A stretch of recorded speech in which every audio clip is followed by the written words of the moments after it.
Hi friends, welcome back to my Ammachi kitchen. ഇന്ന് നമുക്ക് മുട്ട കൊണ്ട് ഒരു നല്ല അടിപൊളി റെസിപ്പി ഉണ്ടാക്കാം. അതിന് വേണ്ടിയിട്ടൊരു പാൻ വെച്ചു.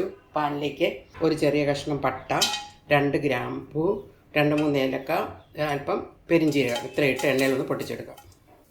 2-3 കുരുമുളക് കൂടി ഇട്ട് കൊടുക്കാം. അതെല്ലാം നന്നായിട്ട് പൊട്ടി വന്നിട്ടുണ്ട്. ഇനി അതിലേക്ക് ആവശ്യമുള്ള ഉള്ളി ഇട്ട് കൊടുക്കാം. ഇവിടെ ഞാൻ 2 മീഡിയം സൈസ് സവാള ചെറുതായിട്ട് അരിഞ്ഞ് ഇട്ട് കൊടുക്കുന്നുണ്ട്.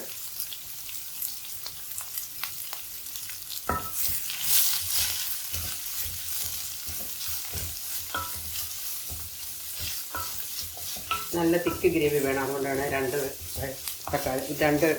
ഒണിയൻ ചേർത്തിരിക്കുന്നത്. അത് നന്നായിട്ടൊന്ന് വഴറ്റിയെടുക്കാം. ഉള്ളി ഏകദേശം നന്നായിട്ട് വഴന്നിട്ടുണ്ട്. ഇനി നമുക്ക് അതിലേക്ക് ജിഞ്ചർ ഗാർലിക് പേസ്റ്റ് ചേർത്ത് കൊടുക്കാം. 1 ടേബിൾ സ്പൂൺ ചേർത്ത് കൊടുക്കാം. നന്നായിട്ട് ഇളക്കാം. നമ്മുടെ ഇഞ്ചി ഉള്ളിയൊക്കെ നന്നായിട്ട് വഴന്നിട്ടുണ്ട്. ഇനി നമുക്ക് മസാല ചേർത്ത് കൊടുക്കാം. തീ അല്പം കുറച്ച് വെച്ചിട്ട് മസാല ചേർത്ത് കൊടുക്കാം. 1/2 ടീസ്പൂൺ മഞ്ഞൾപ്പൊടി, 1 ടീസ്പൂൺ മുളക് പൊടി കാശ്മീരി ചില്ലി പൗഡർ, 1.5 ടീസ്പൂൺ മല്ലിപ്പൊടി, ആവശ്യത്തിന് ഗരം മസാല. ഇത് വീട്ടിൽ പൊടിച്ച ഗരം മസാലയാണ്. എല്ലാം കൂടെ നന്നായിട്ട് മിക്സ് ചെയ്യാം. മുളകും എല്ലാം നന്നായിട്ട് മുഴുവൻ പച്ചമണമൊക്കെ ഒന്ന് മാറിയിട്ടുണ്ട്. ഇനി നമുക്ക് കറിവേപ്പില ഇട്ട് കൊടുക്കാം. 2 മീഡിയം സൈസ് ടൊമാറ്റോ പഴുപ്പെടുത്താണ്.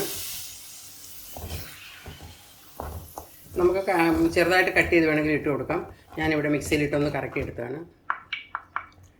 ഇങ്ങനെ മിക്സിയിലിട്ട് അടിച്ചിടുവാണെങ്കിൽ ഇച്ചിരി നേരം വെള്ളം പറ്റാൻ സമയം എടുക്കുന്നേ ഉള്ളൂ, വേഗമായി കിട്ടും. മറ്റേ ടൊമാറ്റോ വെന്തുടഞ്ഞ് വരുന്നവരെ നമ്മൾ വെയിറ്റ് ചെയ്യേണ്ടത്. ഇതാണ് ഓൾറെഡി വെന്തുടഞ്ഞ് നല്ല കളറൊക്കെ ആയി.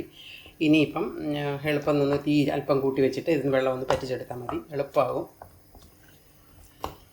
ഇങ്ങനൊരു മുട്ട മസാല വയ്ക്കുവാണെങ്കിൽ ഭയങ്കര ടേസ്റ്റാണ്. ഇതിൻ്റെ കൂടെ ചോറ്, ചപ്പാത്തി, അപ്പം എന്ത് വേണമെങ്കിലും കഴിക്കാം. ചപ്പാത്തിക്ക് സൂപ്പറാണ്.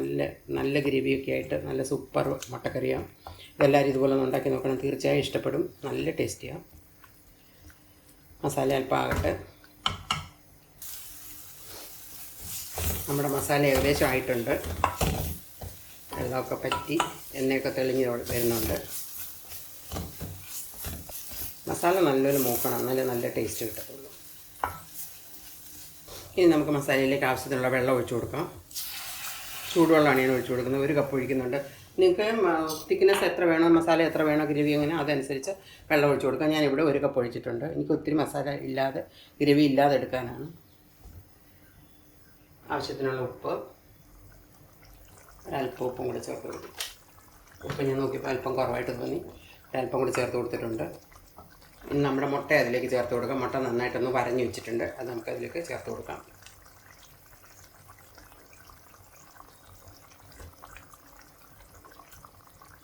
മിക്സ് ചെയ്ത് അല്പനേരം ഒന്ന് അടച്ചു വയ്ക്കാം.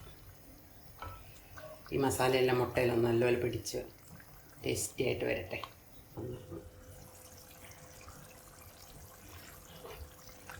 നല്ല പാകത്തിനായിട്ടുണ്ട്. നമ്മുടെ മുട്ട മസാല നല്ല അടിപൊളിയായിട്ട് വന്നിട്ടുണ്ട്. ഇനി നമുക്ക് വേണ്ടത് അതിലേക്ക് 1-2 പച്ചമുളക് ഇട്ട് കൊടുക്കാം. കുറച്ച് മല്ലിയില ചേർത്ത് കൊടുക്കാം. എല്ലാം കൂടെ നന്നായിട്ടൊന്ന് മിക്സ് ചെയ്യും. നല്ല പാകത്തിന് ഗ്രേവി ഉണ്ട്. നിങ്ങൾക്ക് എത്ര ഗ്രേവി വേണോ അതനുസരിച്ച് ഞാൻ കോപ്പി ചെയ്യാവുന്നതാണ്. എനിക്കിത് പാകത്തിനായിട്ടുണ്ട്. അതുകൊണ്ട് ഇനി നല്ല ടേസ്റ്റ് ഉണ്ട്. നല്ല ഉപ്പും എല്ലാം നന്നായിട്ടുണ്ട്. എരിവും എല്ലാം പാകത്തിനാണ്. അടിപൊളിയായത് അപ്പത്തിൻ്റെ കൂടെയും ചപ്പാത്തിയുടെ കൂടെയും എല്ലാത്തിൻ്റെ കൂടെ കഴിക്കാൻ നല്ല ടേസ്റ്റാണ്. എല്ലാവരും ഒന്ന് ഉണ്ടാക്കി നോക്കണം. ഇനി നമുക്കൊരു സെർവിങ് ഡിഷിലേക്ക് മാറ്റാം. അങ്ങനെ നമ്മുടെ രുചിയേറിയ മുട്ടക്കറി റെഡി ആയിട്ടുണ്ട്. അത് നമുക്കൊരു ഡിഷിലേക്ക് മാറ്റാം. ഇത് ഭയങ്കര ടേസ്റ്റിയാണ്. നിങ്ങൾക്ക് കണ്ടാൽ തന്നെ അറിയാമല്ലോ. എല്ലാവരും ഇതുപോലെ ഒന്ന് ഉണ്ടാക്കി നോക്കണം. ഉറപ്പായി നിങ്ങൾക്ക് ഇഷ്ടപ്പെടും ഈ റെസിപ്പി. എൻ്റെ ഈ റെസിപ്പി നിങ്ങൾക്ക് ഇഷ്ടമായെങ്കിൽ ലൈക്ക് ചെയ്യണം, കമൻറ്റ് ചെയ്യണം, മറ്റുള്ളവരിലേക്ക് ഷെയർ ചെയ്യാനും മറക്കരുത്. സബ്സ്ക്രൈബ് ചെയ്യാതെ കാണുന്ന ആരെങ്കിലും ഉണ്ടെങ്കിൽ സബ്സ്ക്രൈബ് ചെയ്ത് സപ്പോർട്ട് ചെയ്യാനും മറക്കരുത്. ഇനി ഒരു പുതിയ വീഡിയോയുമായി കാണുന്നവരെ bye, take care, thanks for watching.